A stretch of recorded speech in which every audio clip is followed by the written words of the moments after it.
महाराष्ट्रातले ज्येष्ठ नेते शरदचंद्र पवार यांनी परवा आपला पवार विरुद्ध पवार या नाटकाचा तिसरा अंक सुरू केला आणि त्यांनी सूचकपणे सुप्रिया सुळे यांच्या राजकीय भवितव्यासाठी एकसंघ राष्ट्रवादी गरजेची असल्याचं मान्य करत अप आणि शप हे दोन गट एकत्र येण्याच्या शक्यता नाकारता येत नाही असं सांगितलं. सुप्रिया सुळेंनी सत्ताधारी बाकांवर बसायचं की विरोधी पक्षात हे त्यांनी ठरवायचं आहे असाही सूर थोरल्या पवारांनी लावलाय. दोन्ही पवार गट एकत्र येण्याच्या चर्चेमुळं सर्वाधिक बौखलाट किंवा सर्वाधिक अस्वस्थता कोणामध्ये निर्माण झाली असेल तर ती ठाकरेंच्या गोटात. त्यांच्या अपरोक्ष अख्खा पक्ष एक हाती सांभाळणाऱ्या संजय राऊतांनी जी पत्रकार परिषद घेतली त्यात बोलण्याच्या ओघात बऱ्याच काही गोष्टी त्यांनी कबूल केलेल्या आहेत. मी काल म्हणालो तसं पवार फॅमिलीतलं हे मनोमिलन नाट्य सहज खपून जाईल, कारण त्यांचे दोन्हीकडचे कार्यकर्ते हे शरद पवारांचा आदर करतात तर अजितदादांवर प्रेम करतात. त्यांचं मनोमिलन सहज शक्य आहे. त्यामुळं पवार एकत्र येतील तर मग आपण उघड्यावर पाडणारच आहोत. पवारांनी आपल्यावर ही वेळ आणलेली आहे म्हणून ते कसे नीतिमत्ता शून्य आहेत हे थेट शब्दात न सांगता आम्ही काय गद्दारांसोबत जाणार नाही, बाकी कुणाला जायचं ते जात असतील, हे सांगणं अधिक सोपं असतं. राऊतांनी हा सोपा मार्ग म्हणजे सोपं तेच निवडलं. असो, मनात घालमेल, डोक्यात विचारांचं वादळ, सात्विक संताप असं सगळं थैमान घालत असताना माणसाच्या पोटातलं ओठावर येतं. संजय राऊत या पत्रकार परिषदेत एक वाक्य त्वेषानं बोलून गेलेत, ते ऐका, मग तुमच्या लक्षात येईल काय नेमकं पोटातलं ओठावर आलंय ते.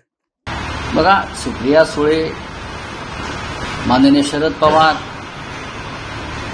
किंवा आता कालच अजित पवार आणि शरद पवार रयत शिक्षण संस्थेच्या बैठकाने एकत्र होते. एकत्र आहेतच ना ते का आमच्यासारखे आम्ही ज्या पद्धतीनं ज्याने आमचा पक्ष फोडला, ज्याने आमचं सरकार पाडलं, ज्याने सत्तेचा आणि पैशाचा गैरवापर करून महाराष्ट्राच्या पाठीत खंजीर खुपसला, त्यांच्याशी आम्ही हात मिळवणी करणार नाही. आमची एक स्वाभिमानी भूमिका आहे. काय होईल ते होईल. माननीय उद्धव ठाकरे यांच्या नेतृत्वाखाली जी शिवसेना आज आहे, मूळ शिवसेना, त्यांची भूमिका पक्की आहे. सत्ता गेली ह्याच्यात, काय सत्ता गेली ह्याच्यात. आमचे का साखर कारखाने नाही आहेत, आमच्या का शिक्षण संस्था नाही आहेत, आमचे का साखर कारखाने नाही आहेत, आमच्या का शिक्षण संस्था नाही आहेत. आम्ही फाटके लोक आहोत. त्याच्यामुळे आम्हाला चिंता नाही आहे. जे काय आमचं घ्यायचं ते ईडीने घेऊन टाकलेलं आहे. जे काय आमचं घ्यायचं ते ईडीने घेऊन टाकलेलं आहे. काय होतं ते ईडीने नेलंय. म्हणजे संजय राऊतांकडे मागच्या 2 दशकात सामनाच्या संपादक पदाच्या पुण्याईवर ठाकरेंचा पट्टा गळ्यात असण्याच्या लेबलवर जी काही रंगीत कागद छपाई केली गेली होती, काळा पैसा जमा केला गेला होता, तो ईडीनं उचलून नेलेला आहे. त्याचाच ठपका ठेवत त्यांना आर्थर रोड जेलमध्ये बराक नंबर 3 मध्ये डांबलं देखील होतं 100 दिवसांकरता.